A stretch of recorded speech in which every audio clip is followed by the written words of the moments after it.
täna ma näitan teile nagu mida saab teha Camtasia Studioga.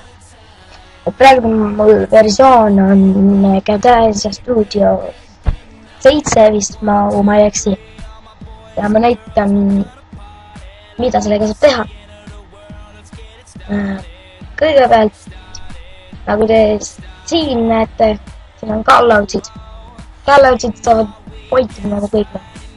Saab teha erinevad asju nende nagu märgistada. Et kui sa tahad millegagi osutada, siis saad sellega näidata nagu. Ja võtad selle peale, siis ongi selline olemas.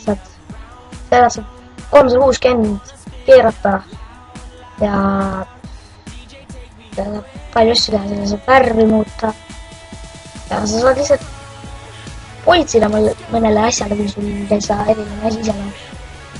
Ja siin on selline ruudukene, millega saab ma ei tea, mida asju teha. Sellel on täpselt sama omanus, et näiteks tahad midagi näiteks siin tahad rahval näidata, et siin on midagi huvitavat, siis saad sellega näidata. Siis on selline zoom, bänn, sellega saab zoomida nagu sisse teha. Et kui te siin näete mul seda pilti, mis mul praegu on, siis sellega saab teha näiteks zoomida sisse niimoodi, näiteks tahad siia teha, siis näeb seda siia ja siia ja sellega saab kõike teha. See on väga hea asi, kui tahad kuidagi osutada. Järgmiseks ma võtaksin position, et selle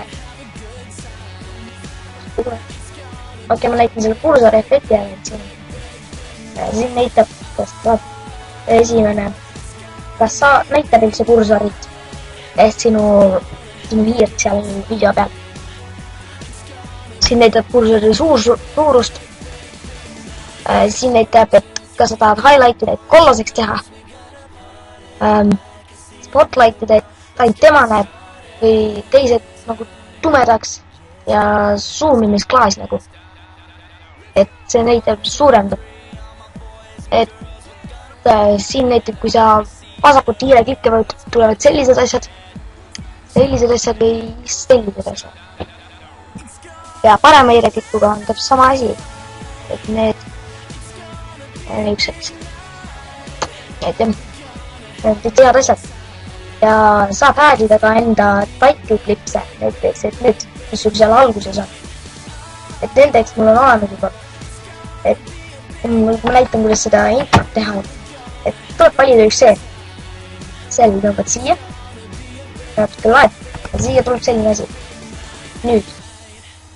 Nüüd tuleb minna calloutsi. Siit võtta tekst T-tähega. Ja pead tegema selle teksti kohas. Nii, teeme selle niimoodi. Ja siia kirjutad enda teksti. Go to back. Näiteks. Siit saab teksti suurust vahetada. Mul on tavaliselt kas oli 48 või oli 72. Et need on normaalsed suurused. Teised on nagu läheb väiksemaks, et polegi praktiliselt näha midagi. Ma ei tea, kas te näete, aga 8, seda ma ei näe isegi. Aga see on selline asi, et sellega saab efektse, transparency't teha. Et nagu, kas jääb nähtamatuks või tuleb ta kohe peale. Ja nii, et tuleb peale, selle värvi muuta siin. Ükskõik milleks. Ja saabki teha, jah. Praegu tahtsin näidata, kuidas teha introt teile. Tuleb teha niimoodi näiteks, et teeme selle väiksemaks siin natuke ja paneme add callout. Nii, siit tuleb teine juba. Et kui see ära lõpeb, siis algab ka teine. Et selle peab natuke liigutama. Et seda peab natuke väiksemaks tegema. Ja vot niimoodi näiteks, et siis kui ta lõpeb ära, tuleb see teine ka vastu. Et selle teise paneme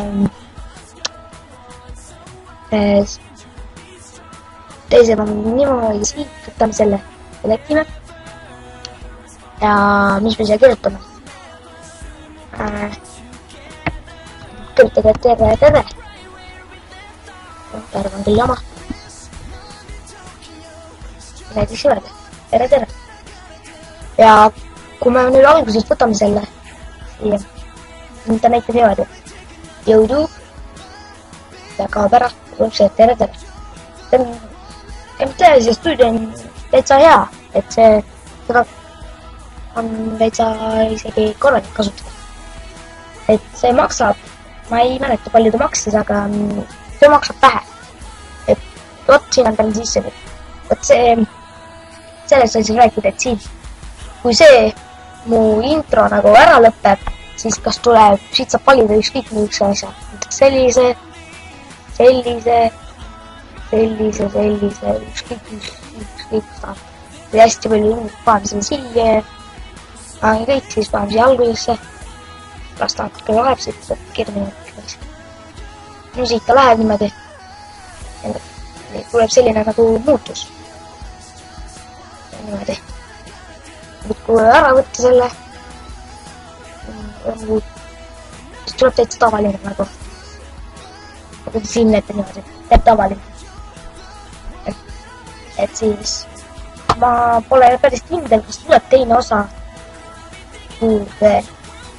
Kui midagi puudu jäi, siis ma kindlasti teen teise osa ka. See pole veel täitsa kindel.